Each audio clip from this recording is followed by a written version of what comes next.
I'm doing the Texas esports schedule also right now. Nice.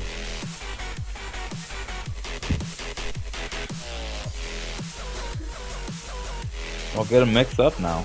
Yeah. Hey, what's going on, everybody? This is RBP with a Grand Texan League podcast. I'm joined by James, aka Taintless, and Absan, also known as I'm Sorry. Hey guys. Fate's Hand. The two of them have joined me. Thanks for joining me today, folks. No problem. And we're gonna go over some Grand Texan League topics. One of which being the closing of Season 1, which is really exciting. And we're glad that we're able to wrap up this season. It's really been an experimentation on how we can get a free league going. We've kind of borrowed some ideas from what we've seen over here and borrowed some ideas over in another direction, crammed them together. So with Lee Massey's help and a couple of other guys within the league, we were able to get this kicked off. So in anticipation of Season 2, we do have to close out Season 1, and we're going to get to that. But before we do that, I just need to turn this damn music off.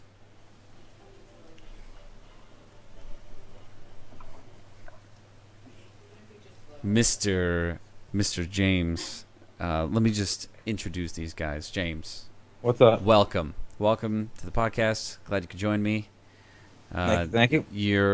You're the captain for Fate's Hand. You've been doing a really good job providing some feedback where feedback is needed, and we're gonna get to that. Absan, thank you for being here. He's our brackets guy, keeping track of all of our wins and losses with everybody within the league. Big kudos to you for all the work that you're doing. Thank you. Thanks guys for having me. Yeah, of course. No problem, man. Of course. We want to see this community grow and more players joining in. So while I break my chair and my arm, possibly, I don't know if you guys were able to hear that. You'll be able to rewatch it later. It's pretty bad. Meanwhile, so the wrapping up of the league. This is a very exciting time. This is an opportunity where Absan can share with us some matches he's still waiting to get points from, needing to close out a particular team. Get your games out there. If you haven't finished it yet, get it scheduled before the deadline. Absan, from what you can see, what do you see with the brackets currently? Or not with the brackets, rather, but with the standings currently, with the teams. Who are the top teams? What are some trends that you're seeing? Please share whatever you can. Go ahead. So we got from week 8, which is last week, we got DLR Team 1 versus the Soviets. They both actually talked to me 4 days before the deadlines to ask for one more week because of the Mother's Day. So we approved that after talking to the admins. But that's the game that's only we're waiting from week 8. And then week 9 is the last one. The Soviets have one more game left, but they're playing crazy. Mm-hmm. So this is an automatic win. But we're still waiting for their game from the week before, basically. On top, we have Warden Base, actually, with 16 win and 1 lost. And that loss was versus the Soviet, basically. After that, we have Eternal Burning Finger and R2. And this is a huge week for them based on... We're not sure yet. But as we discussed, it might be like just the two top teams playing. Mm-hmm. So this week actually crucial for both teams because both teams are at 12 points. So whoever win their game will play in the final versus Warden Base. So is there a possibility that the team that plays against Warden Base could change after this week? Or do we have 2 teams narrowed down? Not yet. It's only at the end of this week we will know. Okay. Eternal Burning have a better chance. I'm not saying because they're whether they're a better team or not, because R2 is playing Warden Base, and Warden Base only lost 1 match. So R2 have to pull some really new skills in order to be in the final. Yeah, they're a really good team, man. I was their stand-in the other day when they played the LR2. They're Yeah. good. Excellent. They know what they're doing. Thanks for the recap. I really appreciate that. And while we are talking about wrapping up season 1, there's some possibly some changes that might come as a result of some issues that came up with the first season, teams disappearing, how to manage points that way, whether or not as we add new teams, do we want to expand beyond 8 teams and have as many teams play and just keep track of 5 teams within a particular division, start breaking it down into divisions the way that the Amateur Dota 2 League manages theirs. These are some of the questions that we're going to ask ourselves, and we'll throw it out there within the Facebook group. If you're just tuning in now, we're doing a podcast on the Grand Texan League, which is a free Dota 2 league that's based out of Austin, Texas, which is open to anybody. It's primarily online. Well, exclusively online for right now, in hopes to expand to that at a later time. So meanwhile, we want to look at how season 2 is going to be, and I know that James had some ideas for some changes. Did you want to share some of the ideas that you've talked about? I can share some things, like basically start off with how you schedule games. It should be a week. You have up to 7 days to schedule your games, and if you don't, you basically get a forfeit. It's got to be like that because it was just too flexible. Teams were taking 2 to 3 weeks in the beginning to schedule their games, and just didn't work out. It was unfair, and so it's got to be a deadline to when you can play your game, which we already recapped earlier.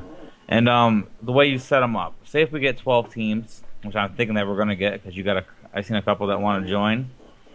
You can put them in the groups, like have like 2 divisions. If there's 12 teams, you get 2 divisions, 6 on 6. 6 on 6. And I was thinking each team plays each other once. The losers, after all the teams play in their group stages, they again play each other. Just so so everyone plays each other once, and then after that, it should be like a bracket. The teams with the most points get put on the top, like top. If there's 12 teams, so maybe, the winner from each division would be put into the bracket to be playing a tournament. Yeah. Okay, I see that. All and right. You got things like you don't have to put all 12 teams in there, but say like 10 teams make it. Mm-hmm. So you put 4 in like the losers bracket, which they only have 1 loss and they're out, and then the winners will have like 2 losses. If they lose, they get knocked down to the lower bracket.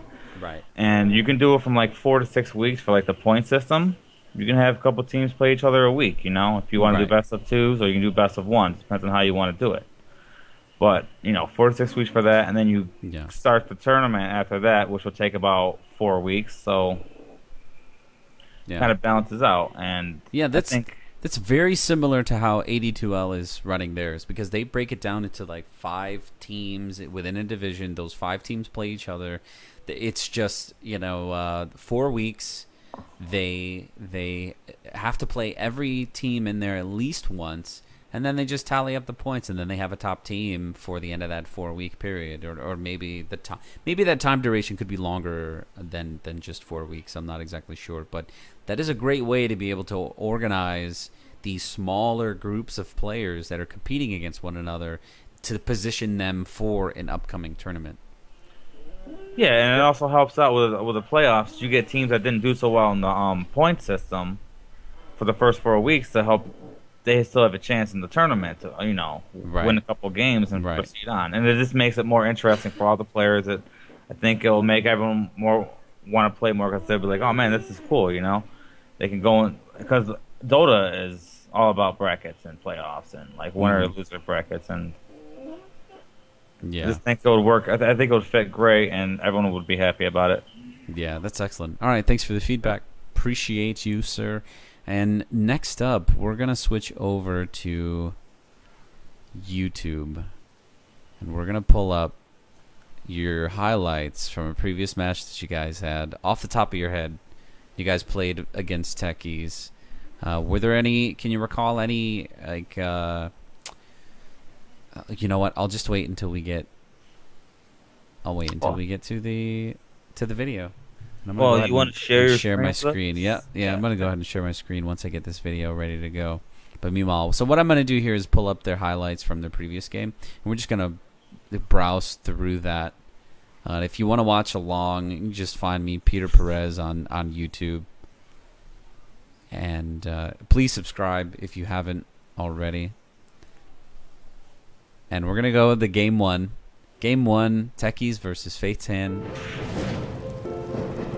Steph Curry is a game changer because he plays the game. And let me just resize this window so he's not the quickest guy. Only showing you. Here we go. Mana. Time.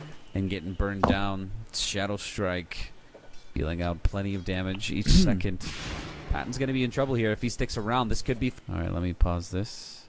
Alright, we'll have it ready in just a second here. Let me just do some resizing.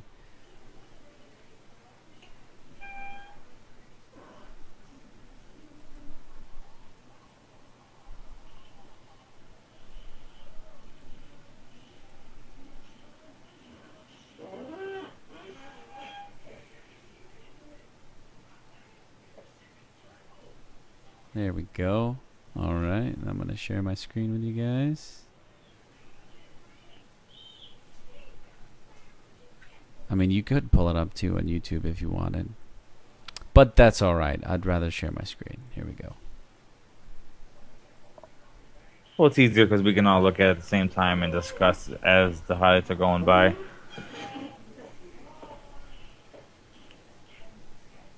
Alright, here we go.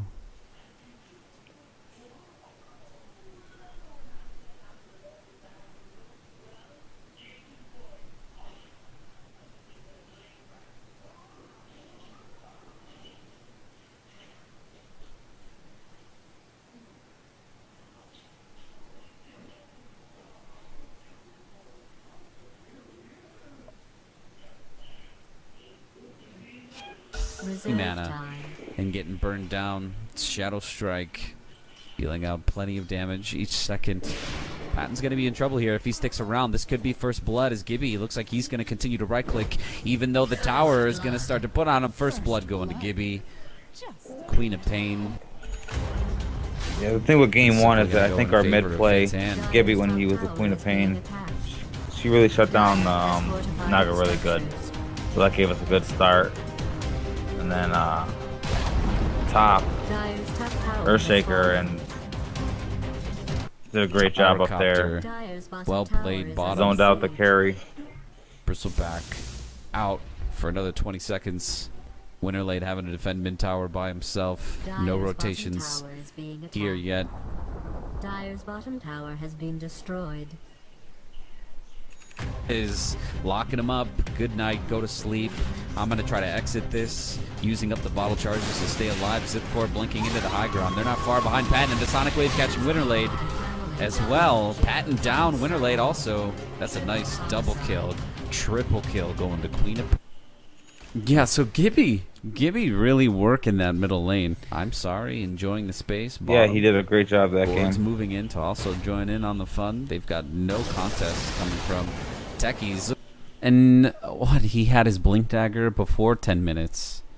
And he was able to put that pressure back on middle, which was consistently there from Gibby, which is, yeah. Okay, so there really wasn't much here that was going wrong for you guys. You guys were positioned really well, and I felt like Techies, they let themselves get caught. Like Zipcore, just about Ravage call down, catching one good idea, trying to make every engagement. They just kind of trickled in. Tier 1 tower I don't recall them really putting in a collected team effort against you guys.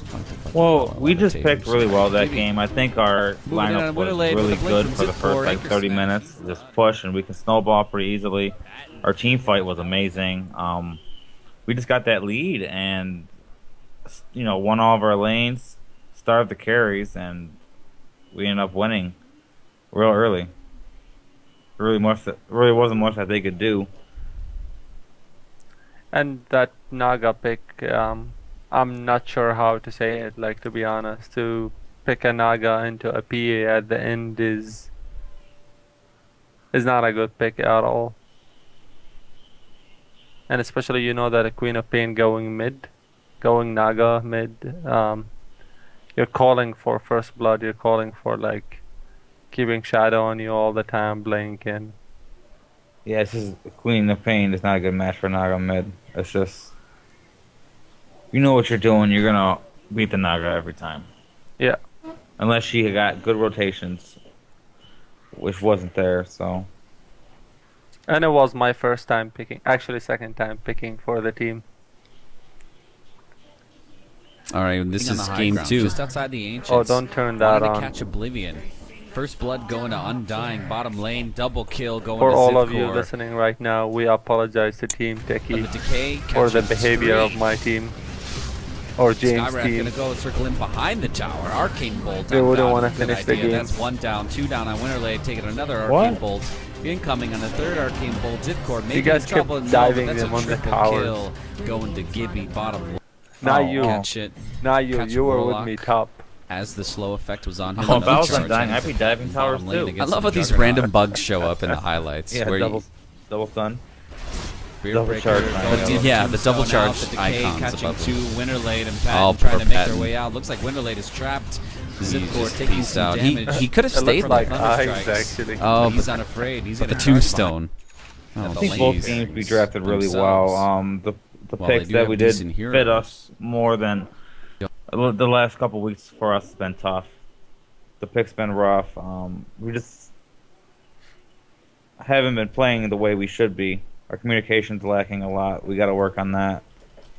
We just got to work on like diving too hard. We've got to work. We do that way too much. Getting caught out. It all comes with team communication. Once we get that down and better, we'll be able to play better, rotate better, win more games when we should have. We lose too many games that we shouldn't lose. And it's just a matter of just playing more together and practice. We need to practice. For sure. And we don't practice, and that's the problem. Well, it's hard to practice when it's only me and James are online. Yeah. Grabbing some extra players for your team. You'll have more folks to choose from. In season 2, I think. And even in season 3, you're gonna have access to more players, a more steady flow of folks that you can rely on. And eventually, you guys are going to find your 5, or maybe you guys will split up and start your own teams. It's not. Don't feel obligated to have to, work on something that isn't or trying to continue with something that isn't working for you guys. We just got to fix some things. That's all. I mean, we need more work out of the mid. My brother, he plays a great mid, but some games he can be stubborn.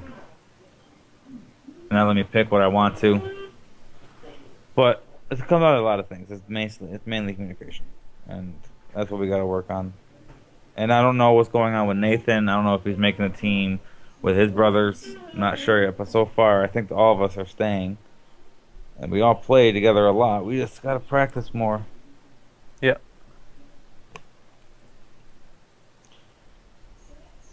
All right, I'm going to go ahead and stop sharing my screen here. One of the biggest things is basically for teams is to accept like feedbacks from teammates and work on it. And that's what we are as a team working on it right now. Yeah, we just got to and if Nathan leaves, we can find another supporter off lane, or we'll do what we want. And then there's certain drafts where if one of us are better than one hero than another, they can use them. Yeah, Zach's saying here on Twitch what's that up? Season 2 is going to be awesome. So excited to play against teams that have been playing together for a while, and also against the same players and teams. It's going to be fun. Yeah, man, I'm glad for your enthusiasm, because it's just gonna get better. It's just gonna improve. We'll be able to have regular scheduling. We'll be able to have a set day and time for when these games and matches are going to take place. Be able to build on that momentum and bring in an audience. And hopefully bring in some sponsorship and have bigger giveaways, because currently we just have in-game Dota 2 items, which is always nice. There's a lot of Immortals stuff that's coming out, a lot of nice fucking lots of really cool sets, skins, and whatnot for a lot of the heroes that are out there. So. Oh yeah, I Nice. also got one more thing to say about the teams and about how it is.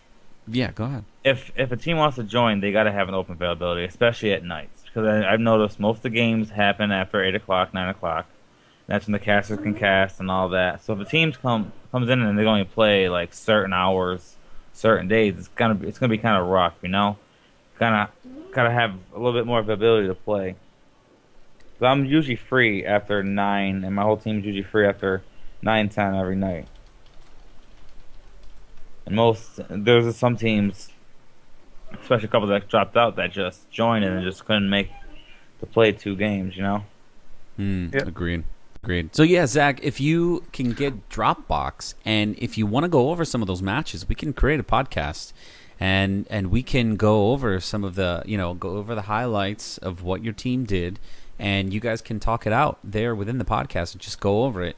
If you guys aren't doing it as a team, we can do it as a podcast and at least offer the recording so other folks can hear more of an organized discussion about self-critique. We don't want to critique as much other players and other events. We want to do self-critique because, we want to position ourselves as always self-improving, not constantly providing criticism to other team, unless of course you're asking for it, unless of course you say, hey, I want you to tell me in this, within this 60-minute game or this 90-minute game we played against some Chinese players that wanted to just farm all day, where in that realm could we have improved? You can throw that question out there and people are going to give you some feedback. But other than that, I really want to caution folks to not give unsolicited advice. Give the advice when people ask for it, but always be ready to self-critique and be like, hey, I could improve here in this realm. My farming isn't up to speed. I want it to get better. What can I do there? I'm trying to work on that, and I feel like that's a safer approach to allow for a more positive feedback rather than because people tend to get a little weird. They feel like they're getting singled out and ganged up on, when there's, constant negative criticism. So I want to reinforce that, we're here to kind of build on your capacity to want to self-improve. And that's why we play these games, to get better at it. And, to be an expert in the things that we really set our heart to. So, okay, that's my soapboxing. I'm going to close this out. This is really the end of the Granite Texan League podcast.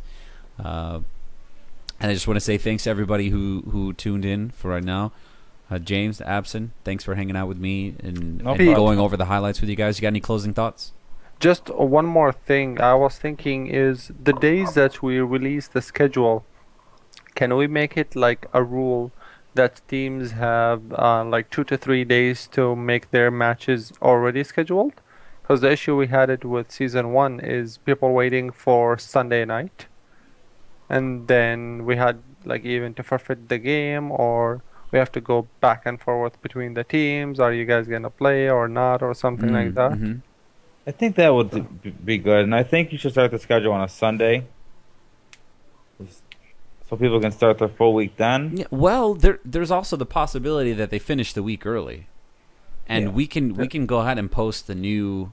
If they finished, a couple days before the release of the next week, I say let's throw it out there and let them finish it as fast as they can and get the season moving. Because if that's possible and they want to start scheduling new matches, who knows? But that's great. Yeah, setting a deadline to report the match conclusions, to report the matches to you or to some to an admin or within the Facebook group. Ideally, they would go into the document itself and add it themselves, or just message Absan through Facebook. That might be more convenient as well. But setting a deadline a couple days before, or maybe a day before that Sunday, like maybe on Saturday night, and leaving Sunday to be that day to figure out, like, hey, did you guys finish your game? If not, and then Sunday night posting the next week's schedule, so that way they can get a head start on Monday to start planning for when they want to have their match, either midweek on a weeknight, Friday, or over the weekend. Who knows? But Absan, please add to that if there's any other Should we like then recommendations. release the schedules on Tuesdays based on most of the people playing like Tuesday or Wednesday? We release it because most of the people like when I release it on Friday, they're like, well, we already have a plan for the weekend, so we have to wait for the next Saturday, Sunday. But if I release it on Tuesday, then they might play, or Wednesday, then they might play this weekend. Just a thought. Yeah, no, that might work. That might work if there's an extension that needs to happen or whatever, since there is a possibility that folks aren't going to get their game scheduled early in the week anyways. But if they, if something unforeseen happens over the weekend and they're like, okay, we got to postpone until Monday, that I could leave that up to you. That you, since you're the one that has control of the document, you're welcome to add, your recommendations for the teams. Let them, if we know that some things come up in their life and they want to get the game played and they just want to get together and get a score for what they did, then that's at your discretion whether or not if everybody if everybody's okay with it, which would mean you and the two captains, then I'm sure the admins have no issue with it at all, because we just want to see the next week get released and allow the other teams to start playing. For sure. And that's really it. The other teams just want to know when their next game is or who they're playing next. So I think what we might be able to do is also plan and put out in advance what the whole schedule is for the entire season. What team you're going to play, just because everyone just needs to play each other at least once. For sure. And then that would be it. And then we would have the number of teams, and then we'd be able to do that for season 2. But that's it from me. Anything else from you guys before we close this out? Oh, that's about it. Thanks for having us, man. Excellent. Yeah, of course. Yeah, of course. No, thank you. Thanks for what you guys have contributed so far, with some great plays coming out there, and the highlights as well. For any of you folks who don't have highlights and you want to get some highlights out there, get Dropbox, download Dropbox, send it to my email, mrperez1928@gmail.com. Send me an invite so I can get into your Dropbox. Download your match when you're done. Get the download. You have to go into Steam. You have to use your Windows Explorer and pull out the raw file. It's a DEM file.